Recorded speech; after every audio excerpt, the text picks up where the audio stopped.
జై దుర్గా భవాని నమస్తే అండి. Welcome to my channel. Devi శరన్నవరాత్రులు 10 రోజులు ముగించుకొని 11వ రోజుకైతే అడుగు పెట్టామండి. ఈ రోజే విజయదశమి అంటే దసరా పండగ.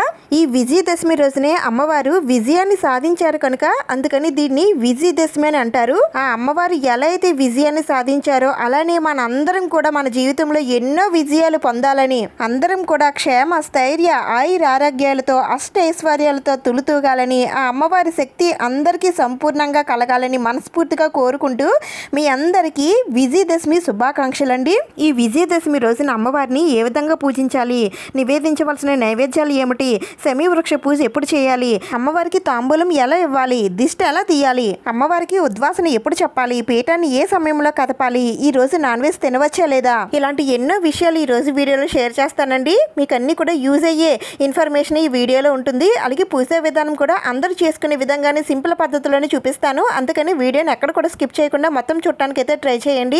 ఈ సంవత్సరం మనకి వచ్చే 10 నవరాత్రులు కూడా ఎంతో భక్తితో ఎంతో నియమ నిష్టలతో ఆ అమ్మవారిని ఘనంగా పూజలు అయితే చేసుకున్నాము. ప్రతి నవరాత్రి పూజ వీడియో కూడా చాలా డీటెయిల్డ్గా మీకు అర్థమయ్యే విధంగా సింపుల్ పద్ధతిలో ఎక్కడ ఏది కూడా మిస్ చేయకుండా అన్ని విషయాలు కూడా చాలా డీటెయిల్డ్గా చెప్పానని అనుకుంటున్నానండి. నేను పెట్టే వీడియోస్ మీకు ఎవరికైనా ఉపయోగపడ్డాయి, యూజ్ అయ్యాయి, మీరు పెట్టిన పూజా విధానం ద్వారా మేము పూజలు చేసుకున్నామని అనుకునేవారు తప్పకుండా మన ఛానల్ని సబ్స్క్రైబ్ చేసుకోండి. అలాగే లైక్ చేయండి.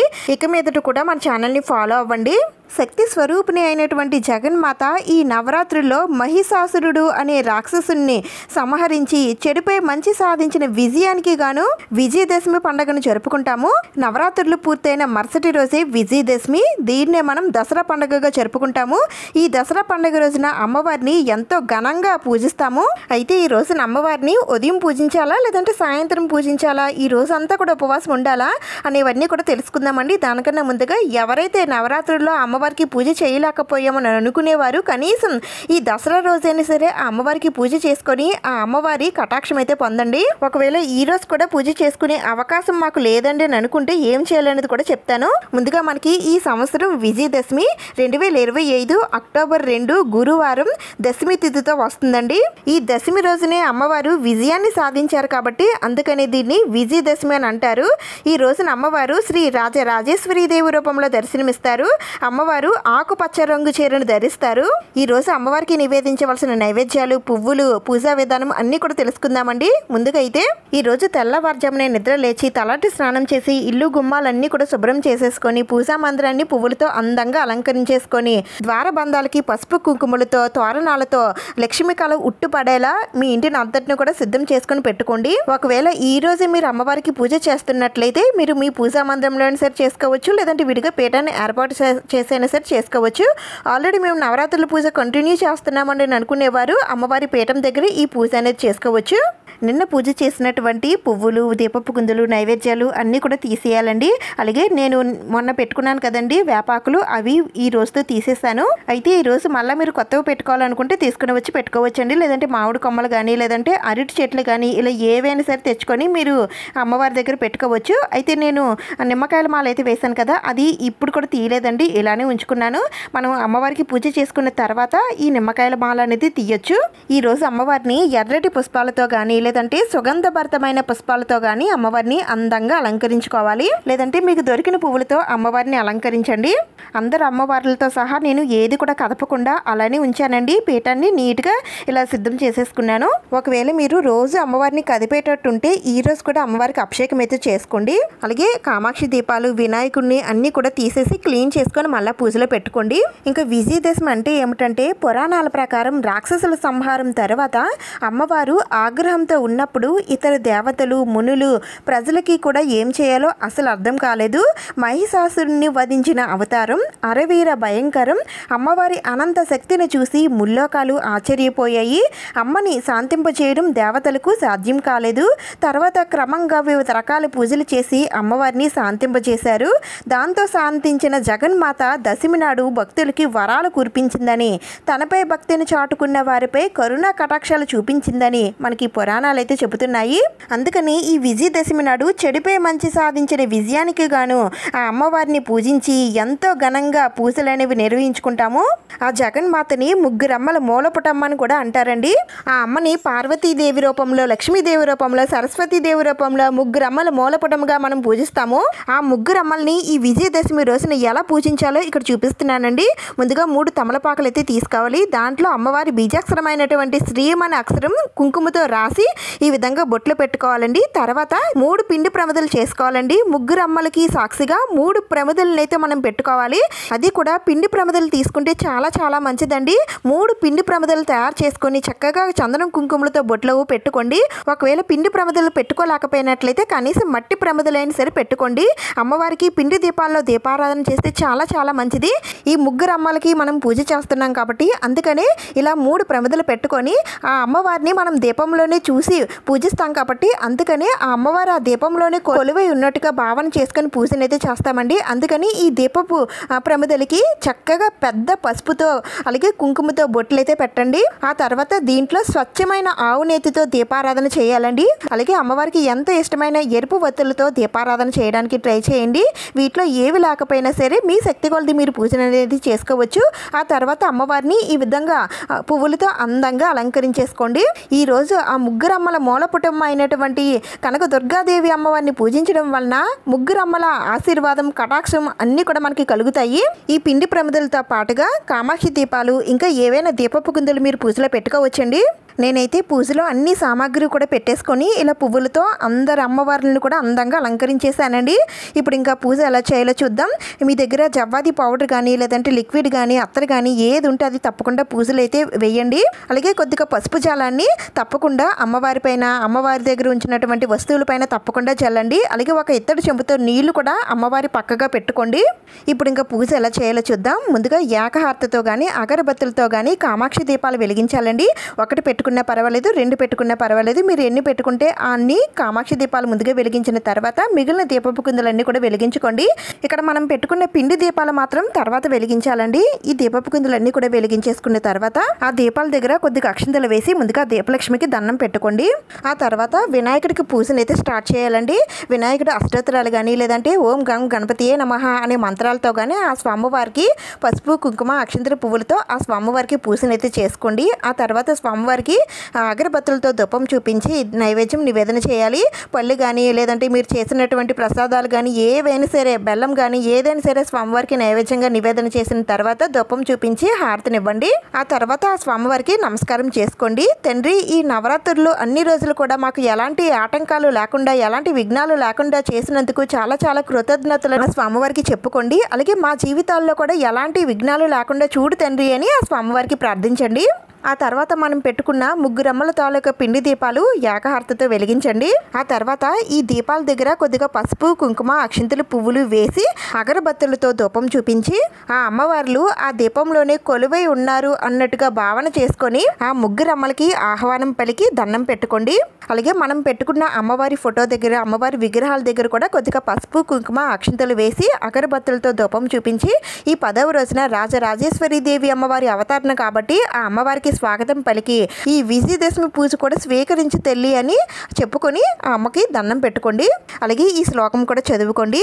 సర్వమంగళ మాంగళ్యే శివే సర్వార్థ సాధికే శరణ్యే త్రయంబకే దేవి నారాయణి నమస్తే. ఈ శ్లోకం చదువుకుంటూ మనం పెట్టుకున్న అమ్మవార్ల విగ్రహాల దగ్గర కూడా కొద్దిగా అక్షంతలు వేసి ఆ అమ్మవార్లకు కూడా దండం పెట్టుకోండి.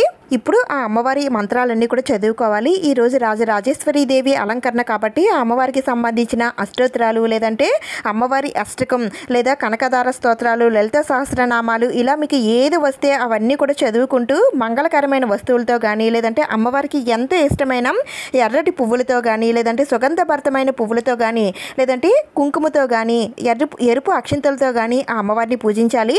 ఈ రోజు కూడా తప్పనిసరిగా అమ్మవారికి కుంకుమ పూజ అయితే చేసుకోండి. మరి అంత ఎక్కువ కాకుండా కొద్దిగా సమర్పిస్తూ అమ్మవారికి గోరంత కుంకుమ సమర్పిస్తే మనకి కొండంత సౌభాగ్యాన్ని అమ్మ ప్రసాదిస్తుందండి. అందుకని అందుకని ఈ నవరాత్రుల్లో ముఖ్యంగా కుంకుమతో పూజ చేస్తే ఆ అమ్మ అనంత శక్తి సౌభాగ్యం మనకి కలుగుతాయి. ఈ రోజు అమ్మవారికి ఉదయం వేళల్లో పూజనైతే చేయాలండి. సాయంత్రం వేళల్లో చేయకూడదా అంటే సాయంత్రం వేళ అవసరం లేదండి, అప్పటికే మనం పీఠాన్ని అయితే కదిపేస్తాము. అందుకని దసరా రోజు అమ్మవారికి ఉదయాన్నే పూజ చేసుకున్న తర్వాత అమ్మవారి పీఠాన్ని అయితే కదపాల్సి ఉంటుంది. మధ్యాహ్నం 12 గంటల లోపైనా లేదంటే సాయంత్రం 6 గంటల లోపైనా సరే మీరు అమ్మవారి పీఠాన్ని కదిపేసి అమ్మవారికి ఉద్వాసన చెప్పాల్సి ఉంటుందండి. ఈ రోజు రాజరాజేశ్వరి దేవి అమ్మవారు అపరాజితా దేవి రూపంలో శమీ వృక్షంలో కొలువై ఉంటారు కాబట్టి అందుకని ఈ రోజు శమీ వృక్షం లేదా జమ్ము చెట్టుకి ఈ రోజు పూజలు అనేవి చేస్తారండి. ఈ జమ్ము చెట్లు గుడిలో ఉంటాయండి, అక్కడికైనా సరే వెళ్ళి మీరు పూజ అనేది చేసుకోవచ్చు. లేదంటే మీ ఇంటి దగ్గరికి ఆ జమ్ము చెట్టు తీసుకొని వచ్చి ఒక కుండీలో వేసి ఆ జమ్ము చెట్టుకి పూజ అనేది చేసుకోవచ్చు. అయితే ఈ శమీ వృక్షానికి పూజ ఎలా చేయాలనేది నేను ఆల్రెడీ ఇంతకుముందే వీడియో చేసి పెట్టానండి, ఎవరికైనా ఇంట్రెస్ట్ ఉంటే చూడండి, చాలా చాలా మంచిది. అయితే ఈ శమీ వృక్షానికి పూజ సాయంత్రం వేళల్లో చేస్తారండి. అయితే సాయంత్రం వరకు మేము ఉండమండి అని అనుకుంటే ఉదయం వేళల్లో అమ్మవారికి పూజ చేసేటప్పుడే ఈ శమీ వృక్షానికి కూడా మీరు పూజ అనేది చేసేసుకోవచ్చు. శమీ వృక్షానికి పూజ చేయడం వలన పాండవులకి ఎంతటి విజయం దక్కిందో అలానే మనకి కూడా జీవితంలో ఎన్నో విజయాలు దక్కుతాయని అర్థం. అందుకని ఈరోజు శమీ వృక్షానికి పూజలు నిర్వహించుకొని ఆ చెట్టు తాలూకా ఆకులు తీసుకొని వచ్చి ఇంట్లో బీరువాలో కానీ లేదంటే పర్సులో కానీ లేదంటే వ్యాపార స్థలాలు యందు కానీ ఉంచుకుంటే మన సంపద వృద్ధి చెందుతుంది. అలాగే ఈ ఆకుల్ని ఈరోజు ఎవరికైనా ఇవ్వడం వలన కూడా సువర్ణ దానం చేసినంత ఫలితం అయితే కలుగుతుందని అంటారండి. అందుకని వీటిల్లో మీకు ఏది కుదిరితే అదైతే తప్పనిసరిగా చేసుకోండి.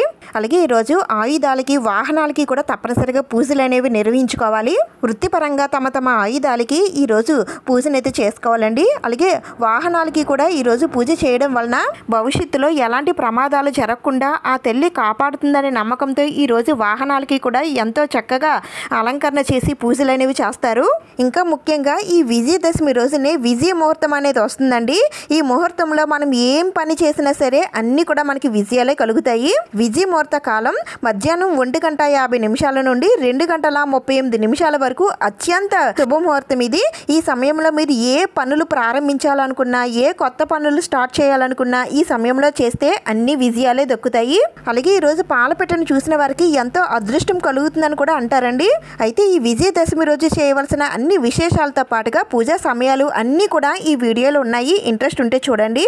ఆ తర్వాత మనకున్న వాహనాల తాలూకా తాళాలు కానీ లేదంటే కారు తాలూకా తాళాలు కానీ బీర్వా తాళాలు కానీ మన ఇంటి తాళాలు కానీ ఏవైనా సరే ఈరోజు పూజలో పెట్టుకుంటే చాలా చాలా మంచిది అన్నట్టుగా నేను భావిస్తానండి. అందుకని నేను ఇవి కూడా ప్రతి సంవత్సరం నేను పూజలో పెట్టుకుంటాను. మీకు నమ్మకం ఉంటే పెట్టుకోండి, లేదంటే స్కిప్ చేసేయండి. ఇలా పూజలో పెట్టుకున్న తర్వాత ఈ తాళాలతో మన వాహనాలు స్టార్ట్ చేస్తే ఇంకంతా కూడా మంచిగా జరుగుతుందని ఒక నమ్మకం. ఇలా పెట్టుకున్న ఈ తాళాల పైన కొద్దిగా పసుపు కుంకుమ అక్షింతలు ఉంచి పూజలో అయితే ఉంచండి. ఇలా అమ్మవారికి పూజ చేసిన తర్వాత అగరబత్తులతో దూపం చూపించి నైవేద్యం నివేదన చేయాలి. ఈ విజయదశమి రోజున అమ్మవారికి పులిహోర కానీ లేదంటే మహా నైవేద్యం కానీ భోజనం కానీ అమ్మవారికి నివేదించాలి. మహా నైవేద్యం అంటే ఈ 9 రోజులు అమ్మవారికి ఏ నైవేద్యాలు పెట్టారో ఆ నైవేద్యాలన్నీ కూడా పెట్టొచ్చండి. లేదంటే అమ్మవారికి చక్కగా పప్పు అన్నం కూర అన్నీ కూడా పెట్టి భోజనం అనేది పెట్టొచ్చు. లేదంటే అమ్మవారికి పెరుగన్నం పెట్టొచ్చు, దధ్యోజనం పెట్టొచ్చు. ఇలా మీ దగ్గర ఏది ఉంటే అవన్నీ కూడా అమ్మవారికి నివేదన చేయండి. వీటితో పాటు ఏవైనా స్వీట్స్ కానీ పళ్ళు కానీ ఏ ఉంటే అవన్నీ కూడా అమ్మవారికి నివేదన చేయండి. ఆ తర్వాత అమ్మవారికి తాంబూలం సమర్పించాలండి. ఇదే ఆఖరి రోజు కాబట్టి అమ్మవారికి మీరు చీర పెట్టాలి అనుకుంటే చీర పెట్టొచ్చండి, లేదంటే జాకెట్ ముక్క అయినా సరే పెట్టొచ్చు. అయితే ఇప్పుడు అమ్మవారికి పెట్టడానికి నా దగ్గర చీర లేదండి, అందుకని జాకెట్ ముక్క అయితే పెడుతున్నాను.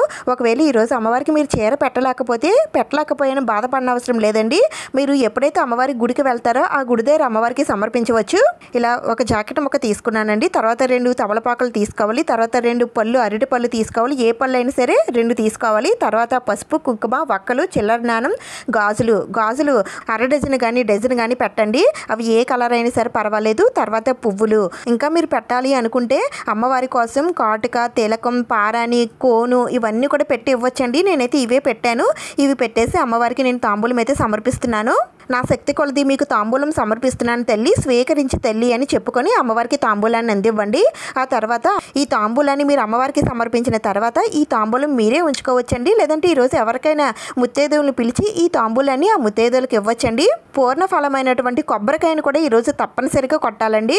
ఇంట్లో ఉన్నవారు అందరూ కొట్టవలసిన అవసరం లేదండి, ఒకళ్ళు కొడితే సరిపోతుంది. ఎక్కువ కొబ్బరికాయలు ఉంటే కొట్టినా తప్పేమీ లేదు. ఆ తర్వాత అమ్మవారికి గుగ్గులంతో ధూపం ఇవ్వండి. ఎక్కువగా ధూపం ఇవ్వండి. ఎంత ఎక్కువ ధూపం చేస్తే అంత అమ్మవారి శక్తి అలాగే ఎలాంటి నెగిటివ్ ఎనర్జీ లేకుండా మన ఇల్లు ఎంతో సుఖ సంతోషాలతో ఉంటుంది. ఆ తర్వాత అమ్మవారికి నీరాజనం సమర్పించండి. ముద్ద కర్పూరం ఉంటే తప్పకుండా ముద్ద కర్పూరంతో అమ్మవారికి హారతినివ్వండి. ఆ తర్వాత కొద్దిగా అక్షింతలు పువ్వులు తీసుకొని అమ్మవారి పాదాల దగ్గర వేసి ఆ అమ్మవారికి చేతులు జోడించి శిరస్సు వంచి మోకాల పైన అమ్మవారికి దండం పెట్టుకోండి. అమ్మ, ఈ నవరాత్రులు చేసుకునే భాగ్యాన్ని నాకు కలిగించావు. నా శక్తి కొలది మమ్మల్ని పూజించాను. పూజలో ఏమైనా తప్పులు ఉంటే మమ్మల్ని క్షమించి తల్లి. వచ్చే సంవత్సరం ఇంతకన్నా బాగా చేసుకునే అదృష్టాన్ని అవకాశాన్ని కల్పించమని ఇంటిల్లిపాద అందరం సుఖ సంతోషాలతో ఆయురారోగ్యాలతో అష్ట ఐశ్వర్యాలతో ఉండాలని, ఏ పని ప్రారంభించినా అన్నింట్లో విజయాలు కలగాలని, ఎల్లవేళలా మీ ఆశీర్వాదం మీ కటాక్షం మా పైన ఉండాలని కోరుకుంటూ ఆ అమ్మవారికి దండం పెట్టుకోండి. ఆ తర్వాత అమ్మవారికి దిష్టి తీయాలండి.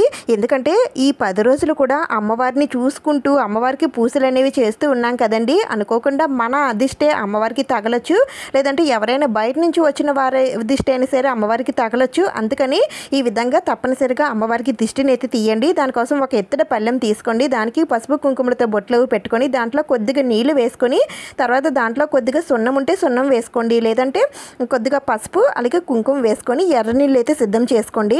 ఇప్పుడు దీంట్లో ఒక ప్రమద కానీ లేదంటే తమలపాకు కానీ పెట్టుకొని కర్పూర బిళ్ళలు పెట్టుకొని కర్పూరాన్ని వెలిగించండి. ఇలా వెలిగించిన ఈ హారతిని అమ్మవారికి దిష్టి తీయాలి. ఇలా 2 చేతులతో పట్టుకొని 3 సార్లు కుడివైపుకి 3 సార్లు ఎడమ వైపుకి పైనుంచి కిందకి 3 సార్లు దిష్టి తీసేసి ఇంకా ఆ నీటిని ఎవరు తక్కని ప్లేస్లో వేసేయండి. ఈ విధంగా చేస్తే అమ్మవారు చాలా సంతోషిస్తుందండి. అందుకని తప్పనిసరిగా ఈ విధంగా చేయండి. లేదంటే గుమ్మడికాయతో కూడా అమ్మవారికి దిష్టి అనేది తీయచ్చు. మీకు ఏది కుదిరితే ఆ విధంగా చేయండి. ఇలా అమ్మవారికి దిష్టి తీసేసిన తర్వాత ఇంకా అమ్మవారి పూజ పూర్తయినట్లేనండి. మీరు పూజా పీఠాన్ని కదిపేసుకోవచ్చు. అయితే అమ్మవారి పీఠాన్ని కదిపేసిన తర్వాత నాన్ వెజ్ తినవచ్చా, అలా ఉల్లి వెల్లుల్లి తినవచ్చా అని అడుగుతున్నారు. అమ్మవారి పీఠాన్ని కదిపేసి అమ్మవారికి ఉద్వాసన చెప్పేసి అమ్మవారి పీఠం దగ్గర ఉన్న వస్తువులన్నీ తీసేశాక మీరు ఏం చేసుకున్నా పర్వాలేదండి, మీరు ఏం తిన్నా పర్వాలేదు. అయితే సాయంత్రం శమీవృక్ష పూజ అయితే ఉంది కదండి. అయితే పూజ అయ్యేంత వరకు కూడా నాన్ వెజ్ జోలికి వెళ్ళకూడదు. అందుకని మీరు సాయంత్రం వరకు ఉంటాము అని అనుకుంటే ఉండండి, లేదంటే ఉదయమే శమీవృక్ష పూజ చేసేసుకొని అమ్మవారికి పూజ చేసేసుకున్న తర్వాత పీఠాన్ని కదిపేశాక మీ ఇష్టం వచ్చింది తినొచ్చు. అయితే ఇన్ని రోజులు పూజ చేసుకున్నారు కాబట్టి ఈ ఒక్క రోజు తినకుండా ఉండడానికే ప్రయత్నించండి.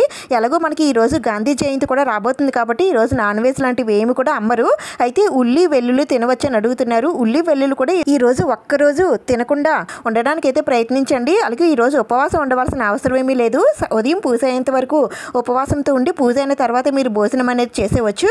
ఇన్ని రోజులు నవరాత్రులు అనేవి చేసుకున్నాం కాబట్టి ఈ రోజు మీరు ఉండగలిగితే ఉండండి, లేదంటే ఇంకా అమ్మవారి పీఠాన్ని కదిపేసిన తర్వాత మనం ఎలాంటి నియమాలు కూడా పాటించవలసిన అవసరం ఏమీ లేదండి.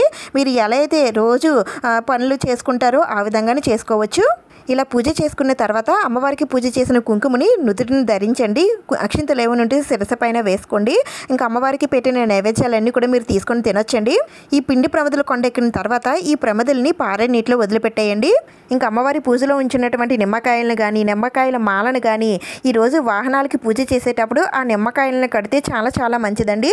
ఒకవేళ నవరాత్రుల్లో కానీ విజయదశమి రోజు కానీ పూజ చేసుకోలేకపోయామండి అనుకునేవారు కనీసం ఆ అమ్మవారి గుడికైనా సరే వెళ్ళి ఆ అమ్మవారికి పసుపు కుంకుమ తాంబూలం అన్నీ అందించి ఆ అమ్మవారిని దర్శించుకొని రండి. అలా చేసుకున్నా సరే మీకు అమ్మవారి ఆశీర్వాదం అనేది కలుగుతుంది. ఈ విధంగా విజయదశమి రోజున అమ్మవారికి తప్పనిసరిగా పూజనైతే చేసుకోండి. ఆ అమ్మవారి కటాక్షం అయితే పొందండి. అయితే అమ్మవారికి ఉద్వాసన ఎలా చెప్పాలి, అమ్మవారిని ఎలా కదపాలి, పీఠం పైన వస్తువులు ఏం చేయాలి అనేది వీడియో కావాలి అనుకుంటే నాకు కామెంట్స్లో చెప్పండి. కావాలి అంటే రేపు ఎర్లీ మార్నింగ్ వీడియో పెట్టడానికి అయితే ట్రై చేస్తాను. ఈ వీడియో మీకు ఎలా అనిపించింది, మీకు యూజ్ అయిందా నచ్చిందా అనే విషయాలన్నీ కూడా నాతో కామెంట్ సెక్షన్లో షేర్ చేసుకోండి. వీడియో నచ్చితే తప్పకుండా లైక్ చేయండి, షేర్ చేయండి, సబ్స్క్రైబ్ చేసుకోండి. ఇంకొక మంచి వీడియోతో మళ్ళీ కలుద్దాం. Thank you for watching.